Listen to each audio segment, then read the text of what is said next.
Hey everyone, and welcome to the Love America Hate Taxes podcast. I'm Ryan, and this is Don, and we're continuing our discussion around the House Ways and Means Committee, some of their proposed changes to the bills as far as they're going. So, one of the topics that we're continuing with is replacing HSAs with a Roth style index fund Yeah.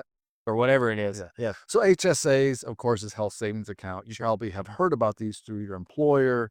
And so what they're looking at doing is instead of doing the HSA, which is a tax deduction, okay, is to offer in lieu of that a 90 up to a $9,100 universal savings account ultimately. And so they're going to allow it to index to inflation, all these type of things here. But ultimately, you're creating a Roth-like, meaning that with a Roth, distributions are tax-free, growth is tax-free. So, but instead of you getting the tax deduction today for the $9,100, you pay the taxes today. Now, I'm going to give you my 2 cents. Sure.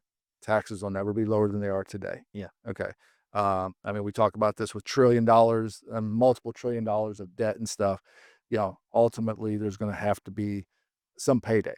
So when we think about this here, how that's going to be corrected in 10, 15, 20 years, I'm a big proponent of Roth IRAs, to be honest with you. If you can afford to go ahead and pay it, your marginal rate's probably going to be lower today than it will be in the future.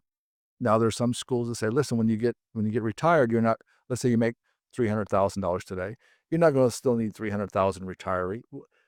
Technically, yes and no. Let's talk through that there. But first of all, I've never met any of my clients over the years who are ready to retire and say they want to cut their pay down. Nobody does. Everyone wants to continue their lifestyle. But even if they do, what happens in retirement is health issues happen a lot of times. If they didn't take good care of themselves, which are, I mean, we can get off on Robert Kennedy here in a second, but make America healthy again. My point is that because of that, they have to keep that in mind in retirement. There are those expenses. So this would be a good tool to have available in the future. So there's actually, just again, off on a rabbit trail, there's actually, for small business owners, there's a thing called the 401h. Did you know that? No, I did not. So you got 401ks. 401h is specifically you can make a tax deductible contribution to this and utilize it only for healthcare needs in your retirement. Interesting. Yeah.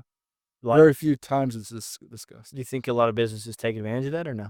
I can tell you they don't. They don't? Yeah. Is it something they should be taking more advantage I of? would strongly consider it, and the older we get, speaking to myself, the more appealing that would be, because now, when you take it out, they don't make you pay taxes on it. Interesting. That's good to know. Hope somebody out there was able to. Or when English. Yeah, they're gonna go look into that now. If you want to talk to us about it, you can. He can help you out with it. Yeah. I've got friends. Yeah. Anything else around the HSA, Don? That's pretty much it. Awesome. Well, guys, if you like today's content, like and share the content on whatever platform you're on. You got questions, email us. We're happy to get those on the next podcast, possibly. And in the meantime, we can't wait to see you again. Talk to you later.